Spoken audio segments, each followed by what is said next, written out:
Hare Krishna, Vaishnavi.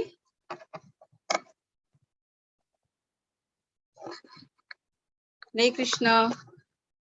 Hare Krishna, Mataji. Yes, Ma, you can start with the pranam mantra.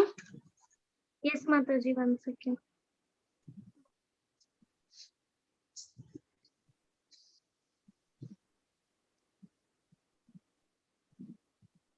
Om Ajnanatimirandasya Jnananjanashalakaya Chakshurunmilitam Yena Tasmai Sri Gurave Namaha Sri Chaitanya Manobhishtam Stapitam Yena Bhutale Swayam Rupaya Kadamahyam Dadanti Swapadantikam Namo Vishnupadaya Krishna Presthaya Bhutale Srimati Bhakti Vedanta Swamin Iti Namine Namaste Saraswati Devi Gauravani Pracharine Nirvishesha Shunyavadi Paschatya Deshatarine Jai Sri Krishna Chaitanya Prabhu Nityananda Sri Advaita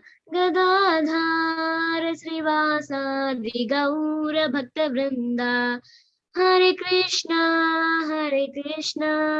Krishna Krishna Hare Hare Hare Rama Rama Rama Hare Hare Hare Krishna Mataji. Hare Krishna. Hare Krishna Mataji. Hare Krishna. Remove the background. I think this is quite disturbing. Actually, I'm not ready with the presentation, Mataji. Okay. आराम से करो, जब करना है करो. No pressure. Yeah, this week I was very busy with my computer classes. Okay. I'll do it next week. Okay. No issue. Here. Okay.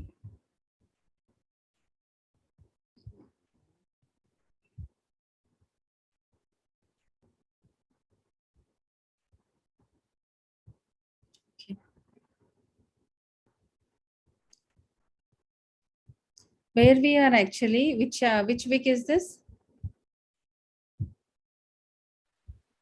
10th only, no? 8th week, I guess. Oh, not 8th. No. I guess it's 10th.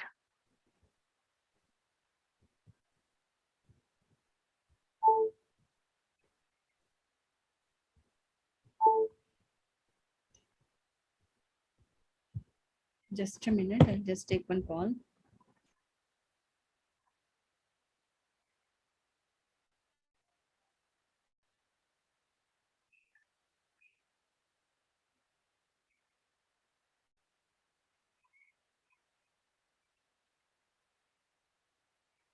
So where were we actually? Chapter number 16 or 17?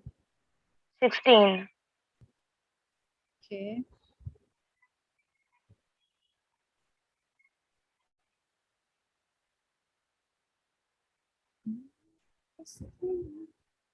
So how was the week? Very tiring. So yeah, same here, you know. I still have to upload my homework for this week. I just gave a reading of the book and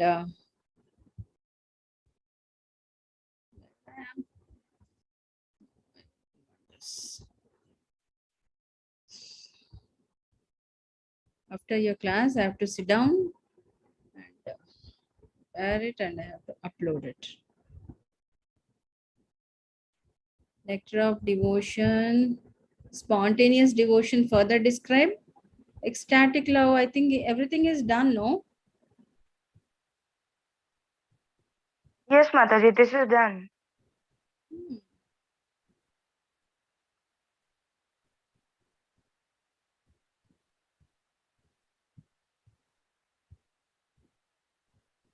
Isn't it? Ecstatic love has been done. Yes, Mataji, I guess we started it, but we did not finish it. Let me just. No, we have been there, but Narad Muni, we have discussed. And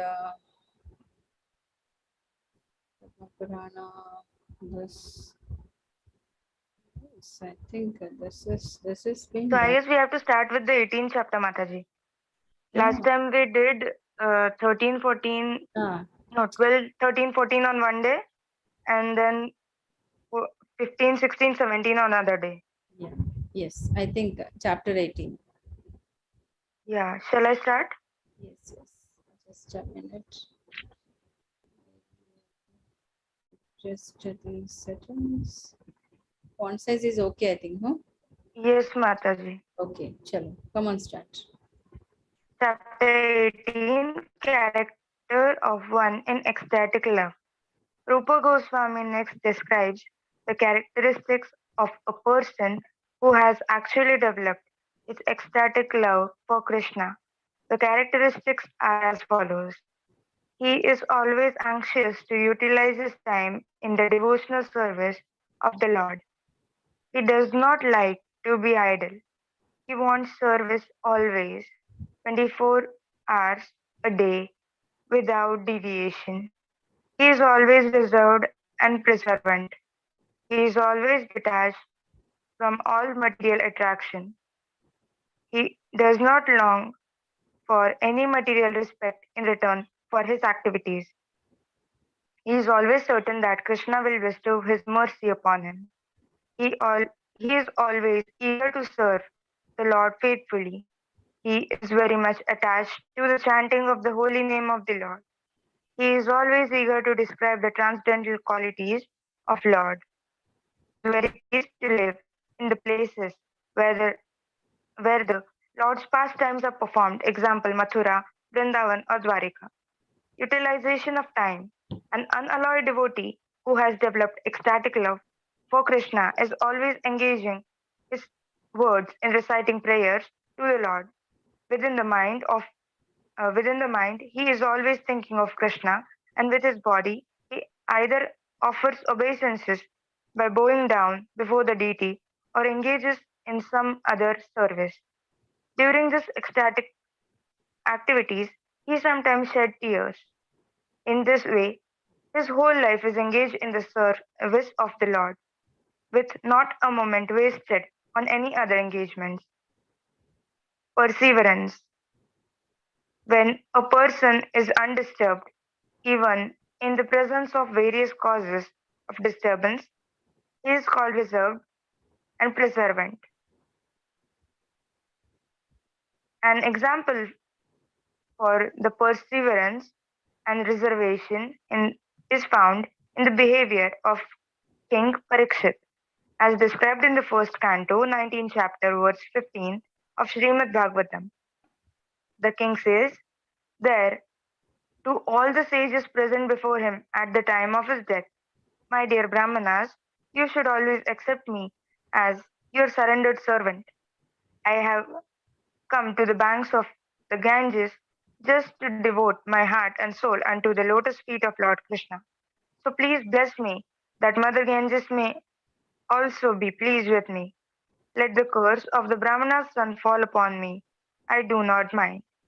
I only request that at the last moment of my life, all of you will kindly chant the holy name of Vishnu so that I may realize his transcendental qualities. This example of Maharaja Parikshit's behavior His remaining patient even at the last point of his life. His undisturbed condition of mind is an example of reservation. This is one of the characteristics of the devotee who has developed ecstatic love for Krishna. Detachment. The senses are always desiring sense enjoyment, but when a devotee develops transcendental love for Krishna, his senses are no longer attached to the material desire. This state of mind is called detachment. There is a nice example for this detachment in connection with the character of King Bharata. In the 5th canto, 14th chapter, verse 43 of Srimad Bhagavatam, it is stated, Emperor Bharata was so attracted by the beauty of the lotus feet of Krishna that even in his youthful life, he gave up all kinds of attachment to family, children, friends, kingdom, etc., as though they were untouchable stools. Emperor Bharata provides a typical example of detachment. He had everything enjoyable in the material world, but he left it. This means that detachment does not mean artificially keeping oneself aloof and apart from the allurements of attachment. Even in the presence of such allurements, if one can remain unattracted by material attachments, he is called detached. In the beginning of the course, a neophyte devotee must try to keep himself apart from all kinds of alluring attachments. But the real position of a mature devotee is that even in the presence of all allurements, he is not at all attracted. This is actually this is the actual criterion of detachment. Pridelessness. When a devotee, in spite of possessing all the qualities of pure realization, is not proud of his position, he is called prideless. In the Padma Purana, it is stated that King Bhagiratha was the emperor above all other kings, yet he developed such ecstatic love for Krishna that he became a mendicant and went out begging even to the homes of the political enemies and untouchables. He was so humble that he respectfully bowed down before them. There are many similar instances in the history of India. Even very recently, about 200 years ago or less, one big landlord called Lal Babu, a Calcutta landholder, became a Vaishnava and lived in Vrindavan. He was also begging from door to door, even at the homes of his political enemies. Begging involves being ready to be insulted by persons to those homes one has come. That is natural, but one has to tolerate such insults for the sake of Krishna. The devotee of Krishna can accept any position in the service of Krishna. Great hope. The strong conviction that one will certainly receive the favor of the Supreme Personality of Godhead is called in Sanskrit Ashabandha. Ashabandha means to continue to think. Because I am trying my best to follow the routine principles of devotional service, I am sure that I will go back to Godhead, back to home. In this connection, one prayer by Rupa Goswami is sufficient to exemplify this hopefulness. He says, I have no love for Krishna nor for the cause of developing love of Krishna, namely hearing and chanting and the process of bhakti yoga, by which one is always thinking of Krishna and fixing his lotus feet in the heart, is also lacking in me. As far as philosophical knowledge or pious work are concerned, I don't see any opportunity for me to execute such activities. But above all, I am not even born of a nice family. Therefore, I must simply pray to you, Gopijana Vallabha, Krishna, maintainer and beloved of the gopis.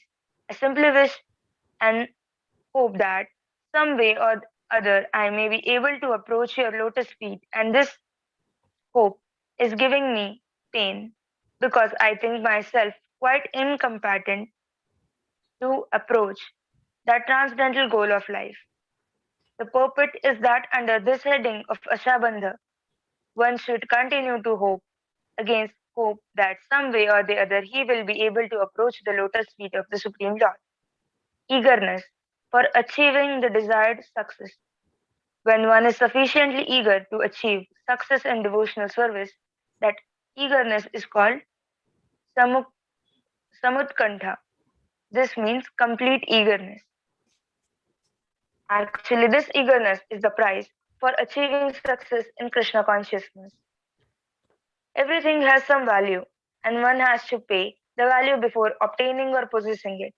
It is stated in the Vedic literature that to purchase the most valuable thing, Krishna consciousness, one has to develop intense eagerness for achieving success. This intense eagerness is very nicely expressed by Bilva Mangala Thakura in his book Krishna Karanamrita. He says, I am eagerly waiting to see that boy of Vrindavan whose bodily beauty is captivating the whole universe, whose eyes are always bounded by black eyebrows and extended like lotus petals, and who is always eagerly glancing over his devotees and therefore moving slightly here and there. His eyes are always moist, his lips are colored like copper, and through those lips there comes a sound vibration which drives a madder than a mad elephant. I want so much to see him at Vrindavan. Attachment to chanting the holy name of the Lord. In the same Krishna Karnamrita, there is another statement that the chanting of Radharani. It is said that one of the associates of Radharani, O Lord Govinda, the girl who is the daughter of King Vrishabhanu, is now shedding tears, and she is anxiously chanting your name, Krishna, Krishna. Eagerness to describe the Lord's transcendental qualities. Attachment for chanting the glories of the Lord is also expressed in Krishna Karnamrita as follows. What shall I do for Krishna, who is pleasing beyond all pleasurable conceptions, and who is naughtier than all restless boys? The idea of Krishna's beautiful activities is attracting my heart, and I do not know what I can do. Attraction for living in a place where Krishna has his pastimes. In the book Padyavali of Rupa Goswami, there is the following statement about Vrindavan. In this place, the son of Maharaja Nanda used to live with his father, who was king of all cowherds. In this place, Lord Krishna broke the cart in which the Chatakasura demon was concealed. At this place, Damodara, who can cut the knots of material existence, was tied up by Mother Yashoda. A pure devotee of Lord Krishna resides in the districts of Mathura and Vrindavan and visits all the places where Krishna's pastimes were performed. At these sacred places, Krishna displayed his childhood activities with the cowherd boys and Mother Yashoda. The system of circumambulating all these places is still current amongst devotees of Lord Krishna, and those coming to Mathura and Vrindavan always feel transcendental pleasure.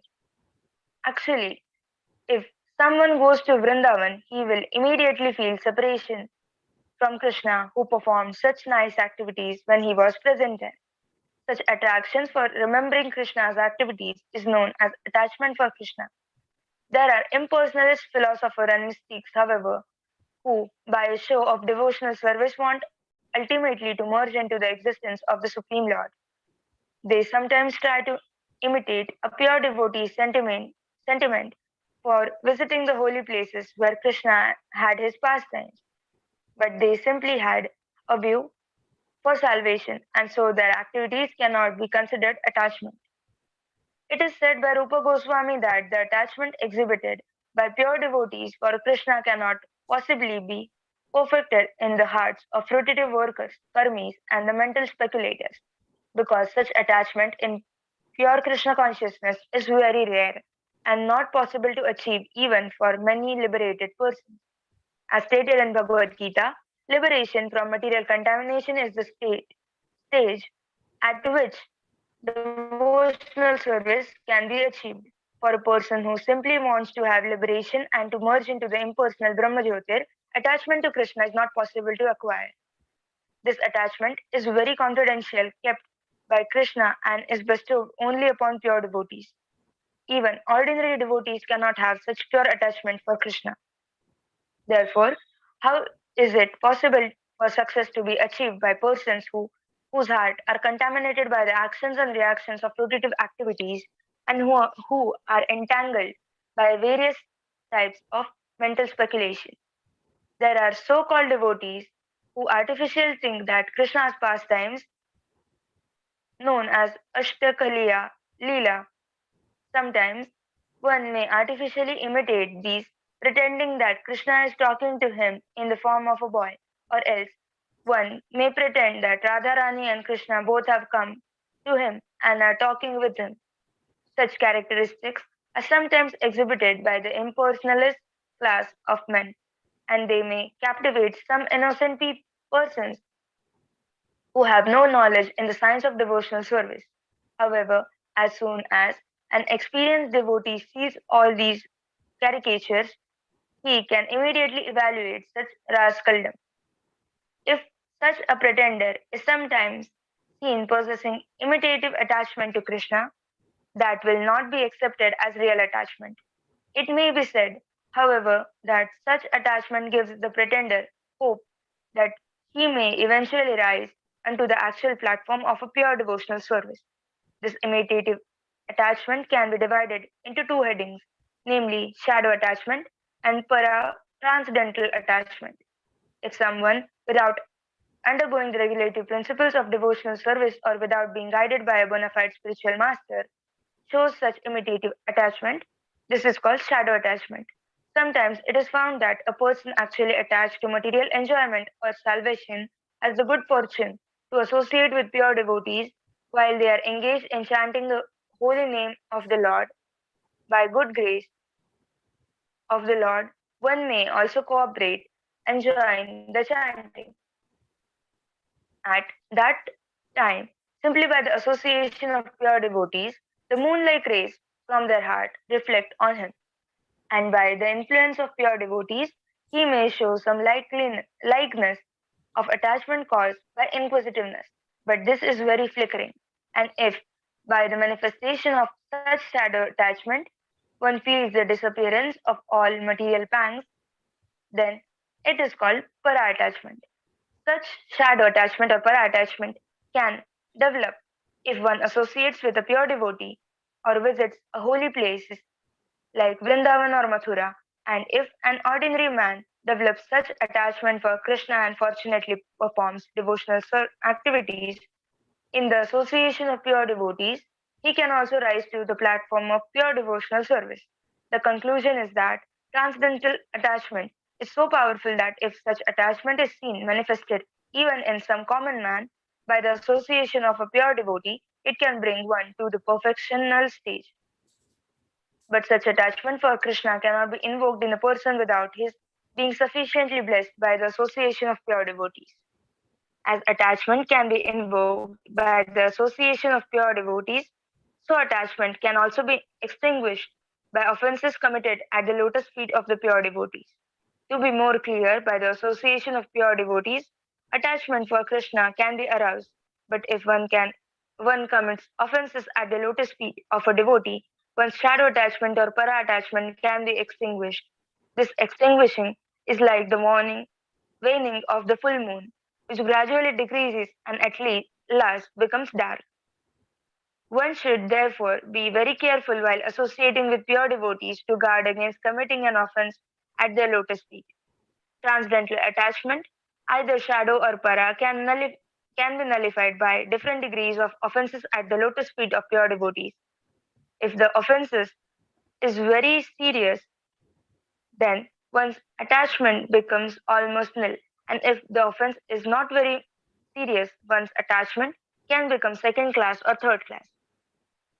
If someone becomes attached to the principles of salvation or to merging into the existence of the Brahma Jyotir, his ecstasy gradually diminishes into shadow and para attachment or else transforms into the principles of an ahan grahopasana.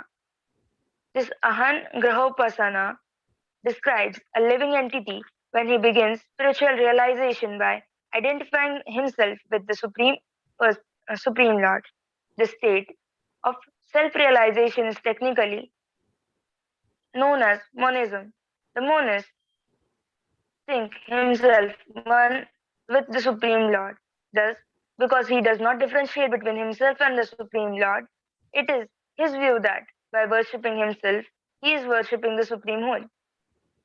Sometimes it is found that a neophyte is taking part in chanting and dancing very enthusiastically, but within himself he is under an impression that he has become one with the Supreme Whole.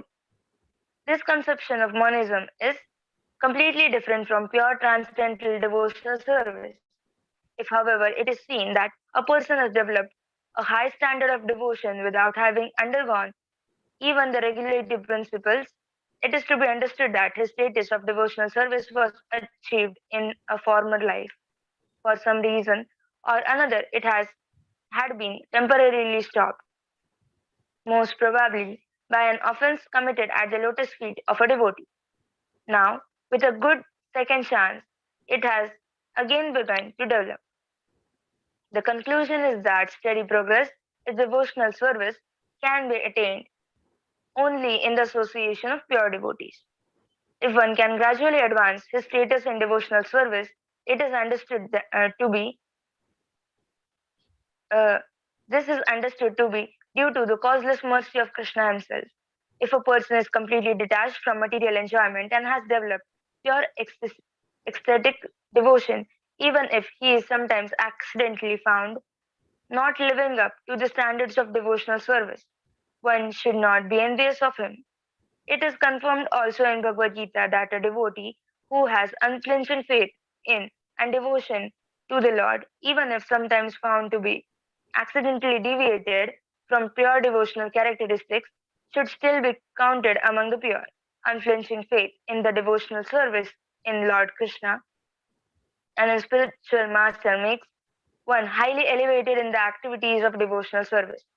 In the Narasimha Puran, it is stated if a person has completely engaged his mind, body, and activities in the service of the Supreme Godhead, but externally he is found to be engaged in some abominable activities, these abominable activities will surely be quickly vanquished by the influence of his staunch devotional force. This example, the example is given that on the full moon there is some spot that may appear to be pockmarks. Still, the illumination spread by the full moon cannot be checked. Similarly, a little fault in the midst of volumes of devotional service is not at all to be counted as a fault. Attachment for Krishna is transcendental bliss. Amid unlimited volumes of transcendental bliss, a spot of some material defect cannot act in any way. Hare Krishna. Hare Krishna, it's lengthy chapter. Okay, character of one in ecstatic love. These are the various characteristics which are described. As we have discussed in a previous chapter, all the senses are engaged in serving the Lord. Okay, so he's always anxious to utilize his time in devotional service, and he's preserved and preservant, and he's detached, and yeah, he don't have any interest for material things in life, and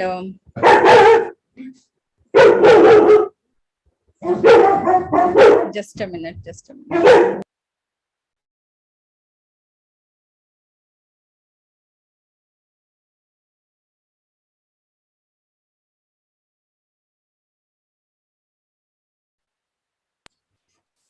And he's always eager to serve the Lord faithfully. So he's attached to the chanting the holy name of the Lord, and he'll describe, he's very eager to describe the transcendental qualities of the Lord, and he wanted to live in the places where Lord has spent his pastimes like Mathura, Vrindavana, Dwaraka.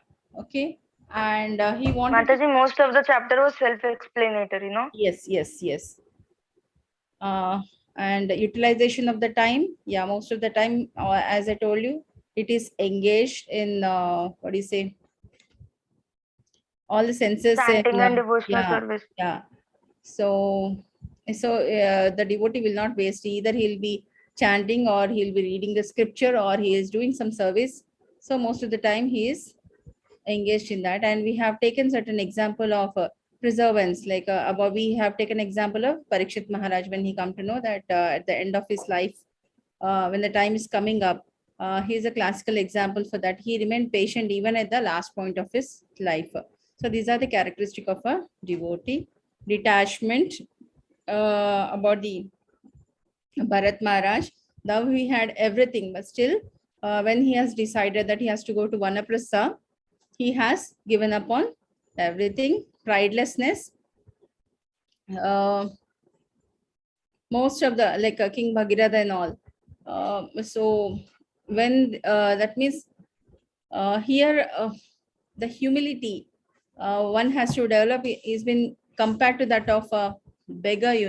A beggar will go to door for alms and all, but he has to tolerate so many insults. Similarly, one who is what do you say, should have that much amount of humility, pridelessness.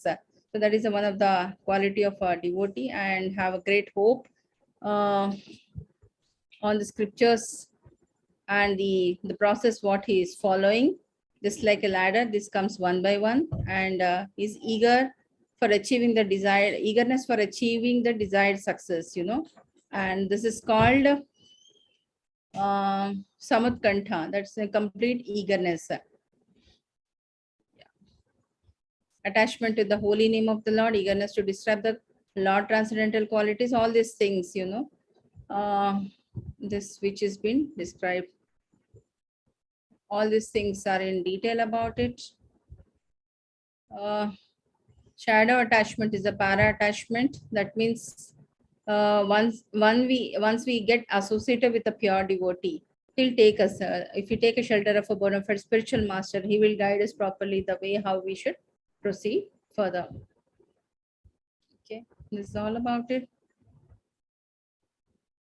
Okay, Hare Krishna. Next, chapter 19. You wanted to read this? Hare Krishna Mataji, may I read? Yes. Devotional service and pure love of God. When one's desire to love Krishna in one's particular relationship becomes intensified, this is known as pure love of Godhead. Can you please In the tell me beginning, 5 types of worship as per the Goloka chant? The relationship with Krishna? friendship, Yes. 5 rasas. It's Sakhya Rasa, Dasya Rasa, Madhurya Rasa, then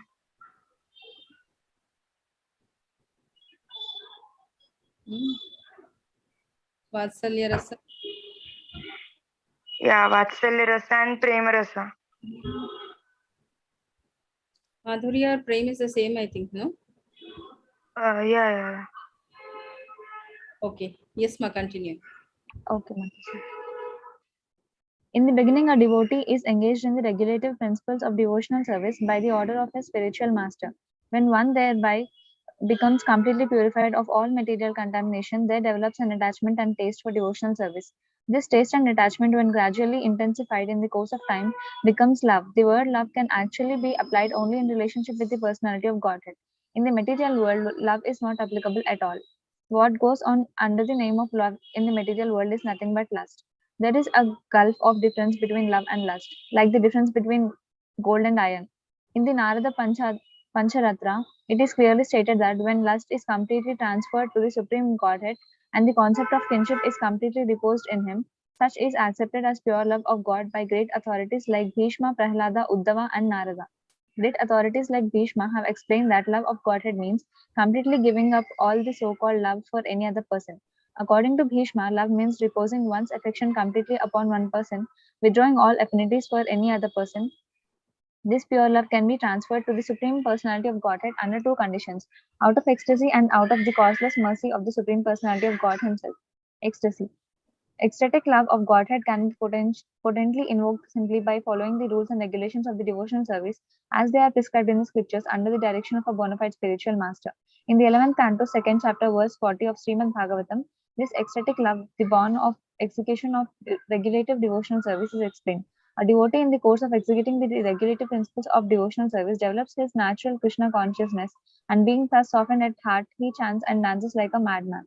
While performing chanting of the holy name of the Lord, he sometimes cries, sometimes talks wildly, sometimes sings, and sometimes, without caring for any outsider, dances like a madman. In the Padma Purana, there is a statement about the ecstatic love born of spontaneous affection. Chandra, Chandrakant, Chandrakanti Chandrakanti, a celebrated fair-faced girl, rigidly observed celibacy in order to obtain Krishna as her husband. She always engaged herself in meditating on the transcendental form of the Lord and always chanted the glories of the Lord. She did not desire to accept anyone else as her husband. She had firmly decided that only Lord Krishna would be her husband. The Lord's extraordinary mercy. When a devotee is found to be always associated with the Lord in ecstatic love, it is to be understood that such a position has been awarded by the Lord Himself out of His causeless extraordinary mercy. An example of such extraordinary mercy is given in the 11th canto, 12th chapter, verse 7 of Srimad Bhagavatam, wherein Lord Krishna tells Uddhava, the gopis in Vrindavana did not study the Vedas to achieve me, nor they had ever been to holy places of pilgrimage, nor did they devoutly execute any regulative principle, nor did they undergo any kind of austerity. It is simply by my association that they have attained the highest perfection of the devotional service. From the example of Chandrakanti, as found in the Padma Purana, and from the example of gopis, as found in Srimad Bhagavatam, it appears that a devotee who always thinks of Krishna and who always chants his glories in ecstatic love, regardless of his condition, will attain the highest perfection of unalloyed devotional love due to Krishna's extraordinary mercy.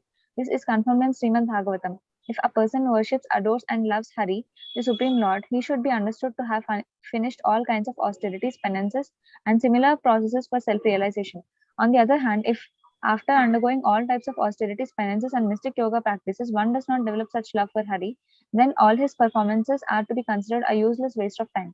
If someone always sees Krishna inside and out, and then it is said to be understood that he has surpassed all austerities and penances for self realization.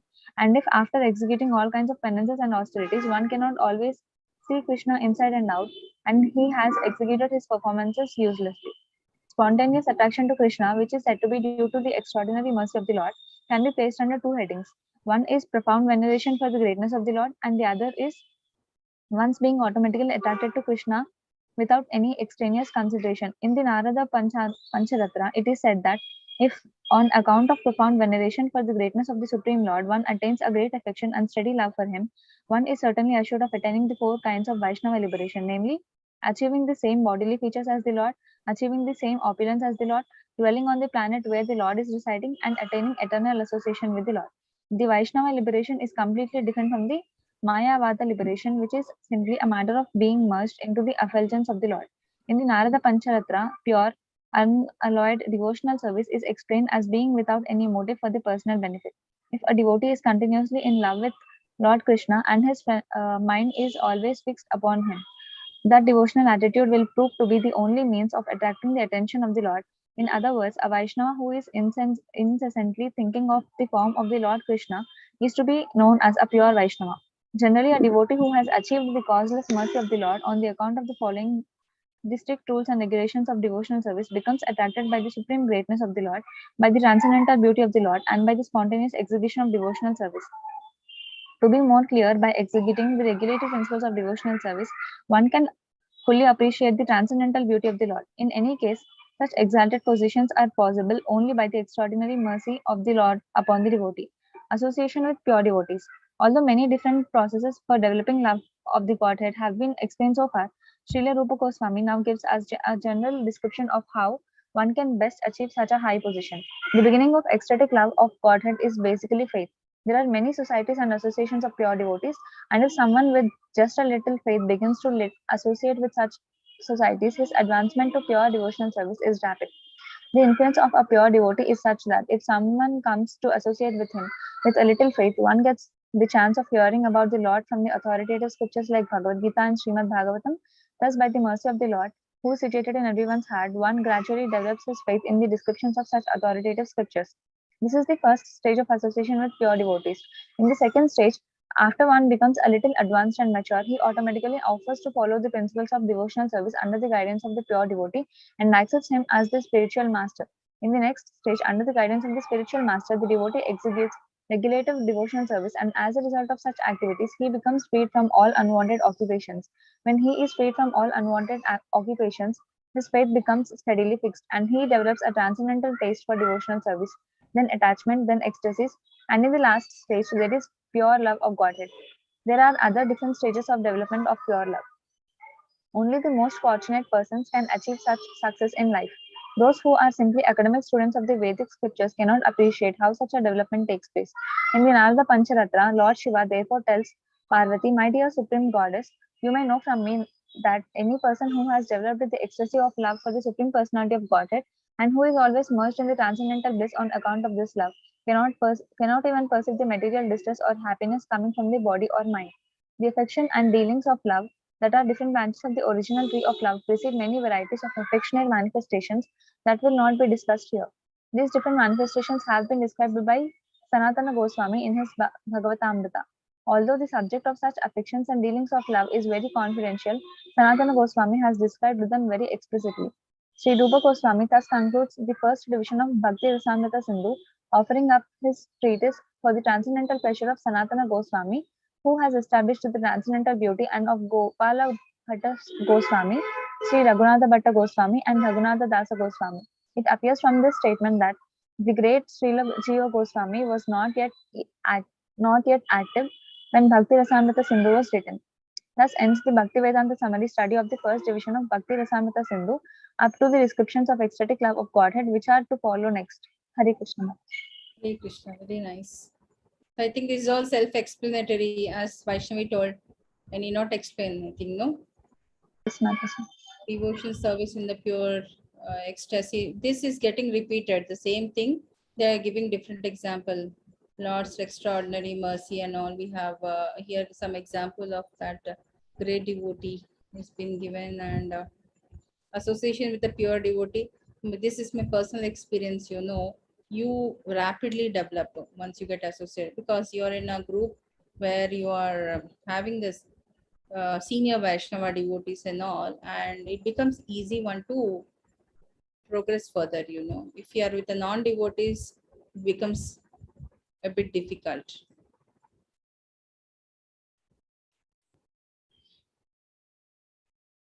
Next, chapter 20. Hare Krishna.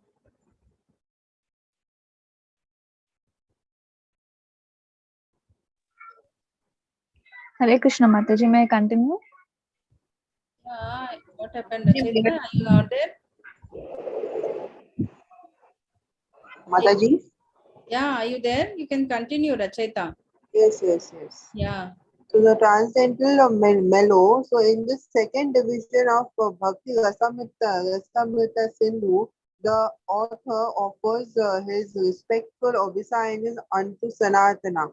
The Sanatana can be interpreted as either Sri Krishna himself or as Sanatana Goswami, the elder brother and spiritual master of Rupa Goswami.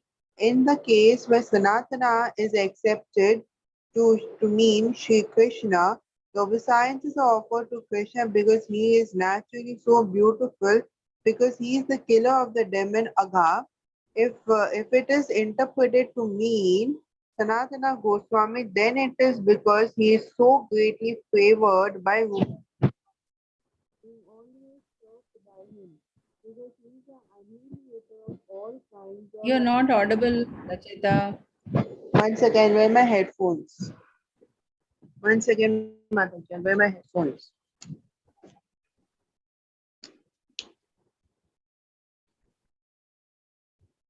Once again, Mataji.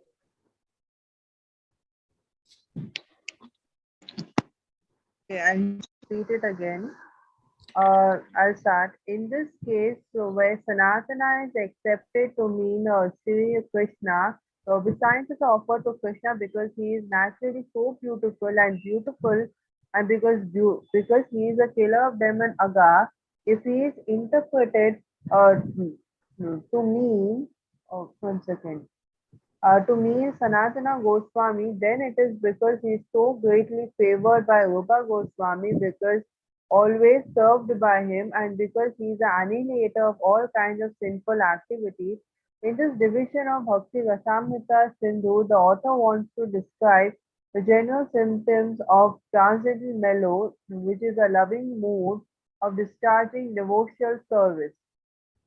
In this division of Bhakti Rasamrita Sindhu, there are five general topics. First is Vibhava, special symptoms of causes of ecstasy.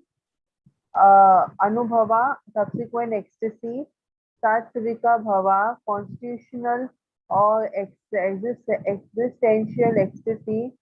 Vyabhichari Bhava, aggressive ecstasy. Sai Bhava, fervent or continuous ecstasy. The word rasa used in the Bhakti Rasamrita Sindhu is understood by different persons differently because the exact English equivalent is difficult, very difficult to find. But as we have seen, our spiritual master translate this word rasa into mellow.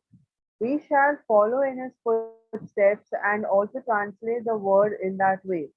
The loving mood or attitude relish in the exchange of love with the Supreme Personality of Godhead is called rasa or mellow. The different types of rasa, when combined together, help one to taste the mellow of devotional service in the highest degree of transcendental ecstasy. Such a position, although entirely a transcendental Toa experience, will be explained in this section as far as possible, following in the footsteps of Srila Rupa Goswami. Without relishing some sort of mellow or loving mood in one's activities, no one can continue to perform such activities.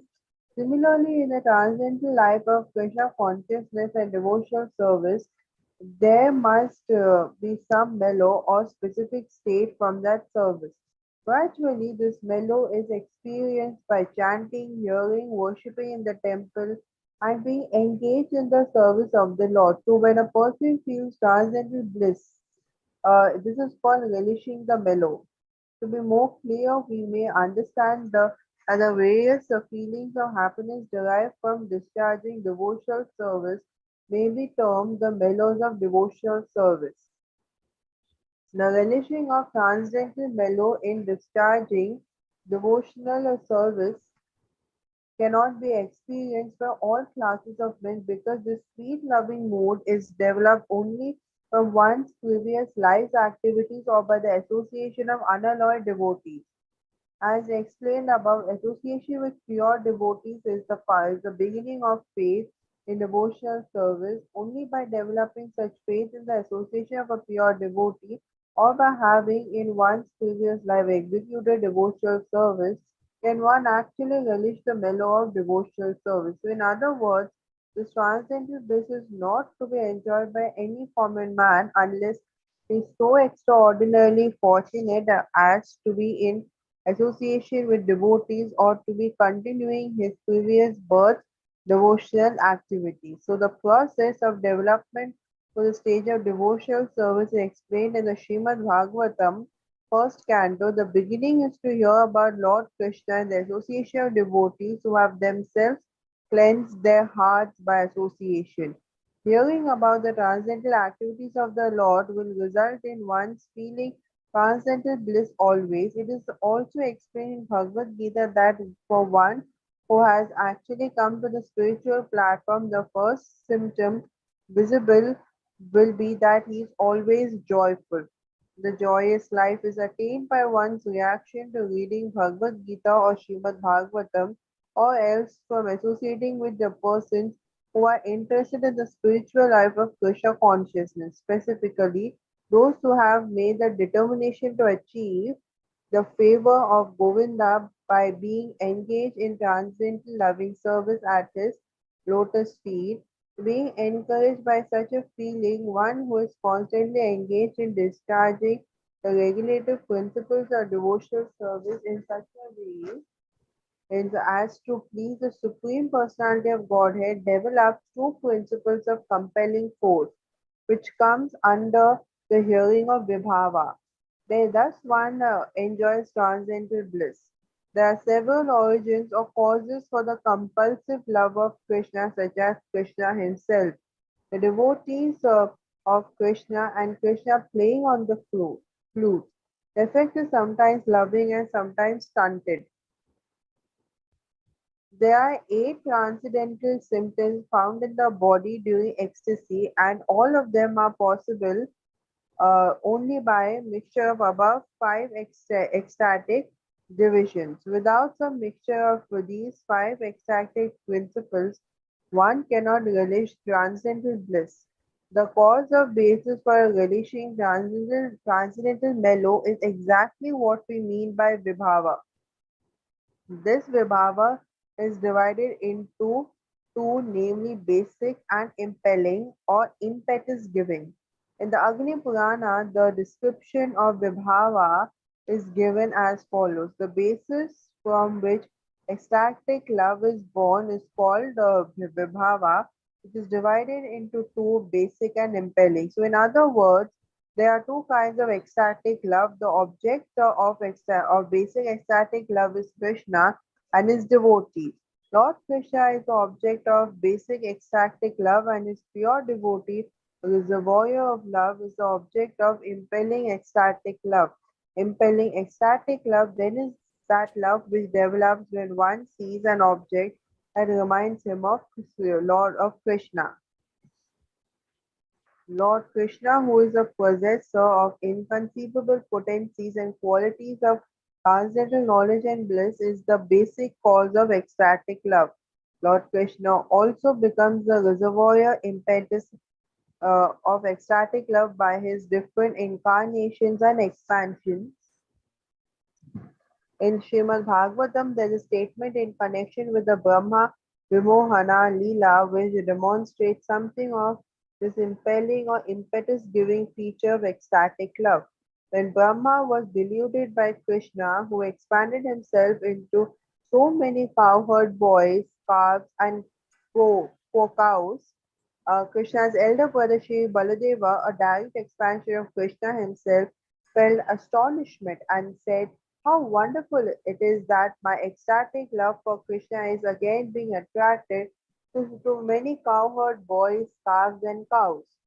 He was struck with wonder by thinking in this way. This is one of the examples in which Krishna himself becomes the object and reservoir of ecstatic love in the impelling aspect. Hare Krishna. Hare Krishna. Very nice, now Yes, that Mataji. what do you say, anubhuti of being in a devotional service, a different type of anubhutis. Shall we stop for today? Hare Krishna. Mataji, when do we get the certificate of the last Ekadasi recitation?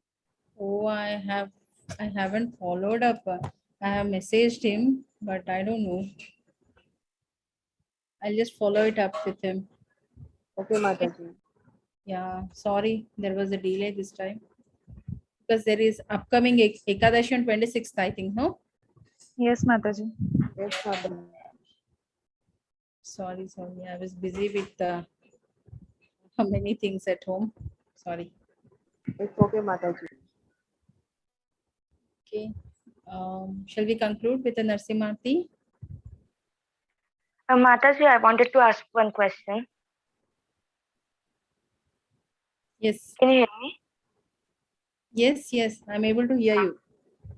What if I only tell the story on the day of Ekadashi rather than making this PPTs? You can say, but you have Because to my narrate the laptop gets story. hanged every time. Okay. I don't know why. Once it had some problem in the motherboard, and later it started You can performing the share it to functions me, very no, slow. beforehand. Okay, I'll do that. Yeah, of course, but visuals will create a more impression, no? The pictorial Okay. things will have an impression on the audience. Okay, then I'll make one PPT on You share only. it to me on that particular day, I'll share it. Okay. Okay. Yeah. Shall Okay. I continue with the Narasimha Aarti? Saujanya is not singing for this time. I'll sing Mataji. Yes. Actually, the Chaiti Mataji asked last time, no? That's why I was thinking if she'll do that. No, no. We should encourage. No, last time she did. Rachata Mataji did last time. Okay. Okay. I forgot. Yes, Saujanya, you can do. We have to Okay. encourage. Yes, Mataji. Thank you. Namaste Narasimhaya. Namaste Narasimhaya.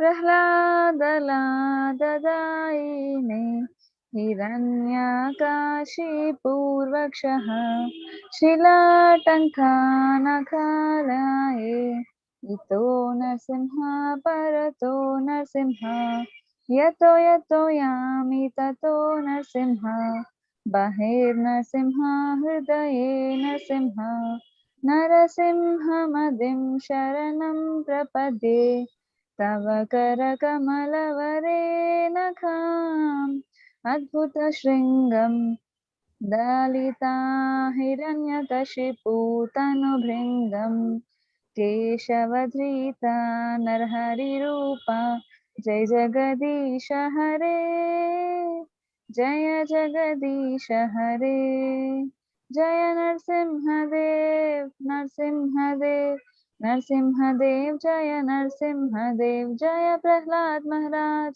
Prahlad Maharaj Prahlad Maharaj Jaya Prahlad Maharaj Jaya Jaya Prabhupada Prabhupada Jaya Jaya Prabhupada. Hare Krishna. Hare Krishna. Vancha kalpatarubhyascha kripa sindhubhya eva cha patitanam pavanebhyo vaishnavebhyo namo namaः. Thank you, co-host and participant, for your active participation. See you all tomorrow at 8 p.m. Hare Krishna. Hare Krishna Mataji.